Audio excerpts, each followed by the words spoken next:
In the year 1944, during the height of World War II, the Nazis devised a desperate plan to turn the tide of the war in their favor. Off the coast of Scotland, in a remote and desolate location, they set up a secret base where they began work on an extraordinary and dangerous experiment. The objective was nothing short of opening a dimensional portal, an ambitious yet terrifying attempt to summon the Ogdru Jihad, ancient, monstrous entities imprisoned in another dimension. These beings were believed to hold unimaginable power, capable of obliterating the Allies and ensuring the Nazis' ultimate victory. The operation was led by Grigori Rasputin, a Russian mystic who had pledged allegiance to the Nazi cause. Rasputin believed that releasing the Ogdru Jihad would bring about an apocalypse, a catastrophic event he envisioned not as destruction, but as a cleansing that would pave the way for a new paradise. Assisting Rasputin in this unholy endeavor were two of his devoted disciples, Ilse von Hauptstein, a fanatical follower dedicated to the mystic's vision, and Karl Ruprecht Kronen, a high-ranking officer of the Thule Society and Adolf Hitler's most feared assassin. Kronen, with his twisted loyalty and macabre appearance, was a force to be reckoned with. The ritual to open the portal began, with Rasputin calling upon ancient, forbidden powers. Dark energy swirled around the portal, and the air grew heavy with the weight of impending doom. The Nazis watched in awe as Rasputin chanted incantations, his voice resonating with an unnatural echo. Meanwhile, the Allies, having intercepted intelligence about the Nazis' plans, dispatched a team to the site. Among them was a young scholar named Trevor Brutenholm, an expert in the occult who understood the grave danger posed by the Nazis' experiment. The Allied forces launched a daring assault on the Nazi base, their mission clear: destroy the portal at all costs. Chaos erupted as gunfire and explosions filled the air. Despite the Allies' efforts, Rasputin successfully opened the portal. The dimensional rift crackled with energy, and strange, otherworldly shapes began to emerge. However, just as victory seemed within the Nazis' grasp, the Allies managed to disrupt the ritual. A powerful explosion destroyed the portal, and in the ensuing chaos, Rasputin was pulled into the dimensional void. Ilse and Kronen, witnessing their leader's apparent demise, fled the scene. Amid the wreckage, the Allied team discovered something extraordinary. From the remnants of the portal emerged a small, red-skinned demon with a large stone hand. The creature, though otherworldly in appearance, seemed innocent and childlike.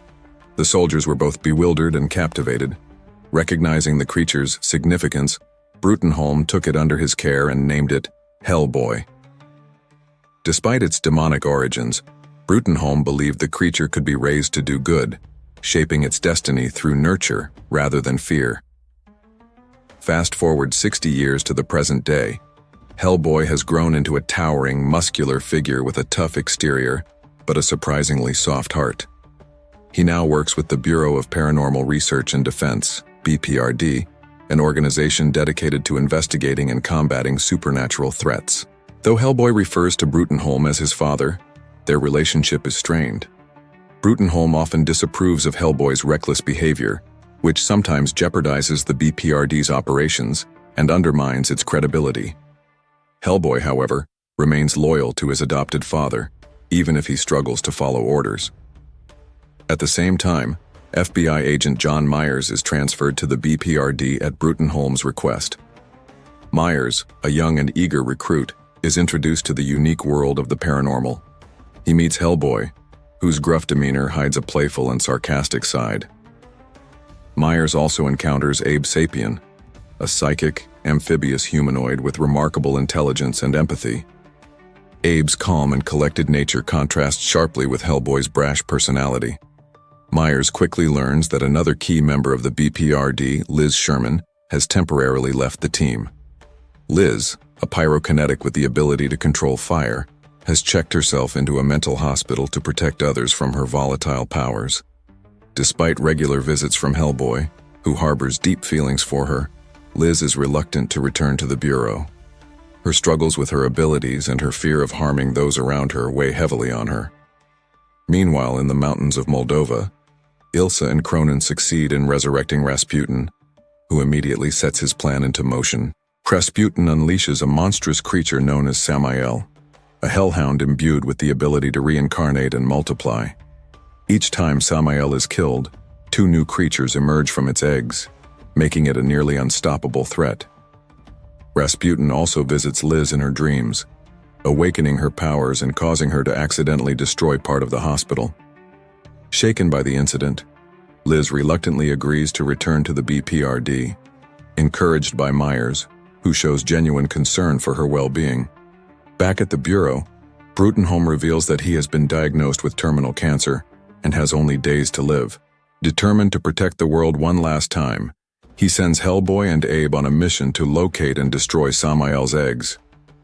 The search leads them to an abandoned subway line, where they encounter the creature in its lair. A fierce battle ensues, with Hellboy repeatedly killing Sammael, only for the creature to multiply.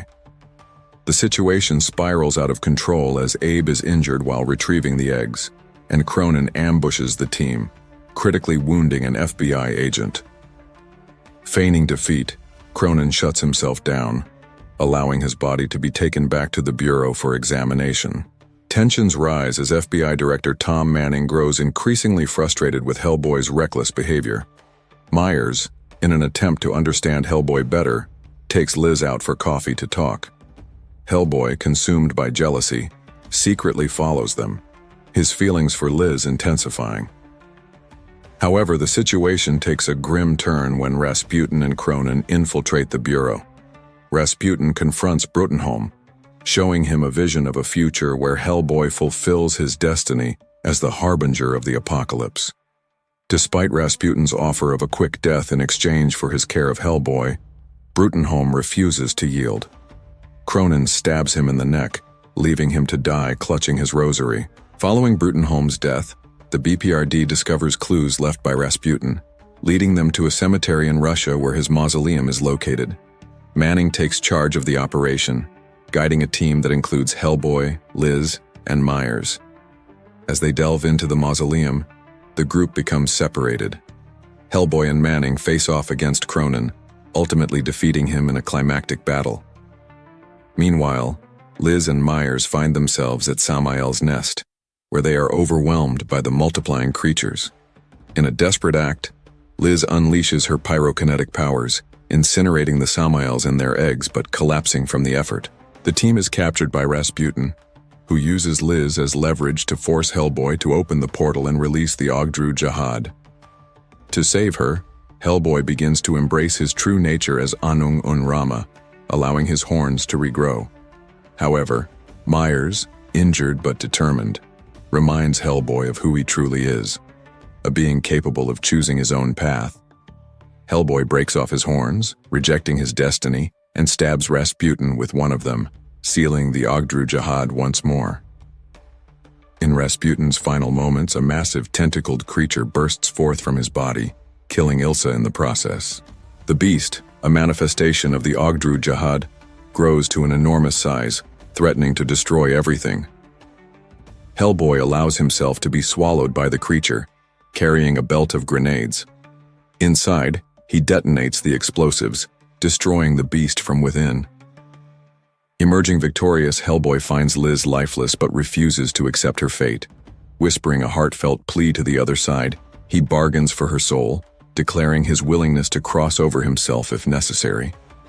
Liz awakens and the two share a passionate kiss surrounded by flames, as Myers watches silently, acknowledging their bond.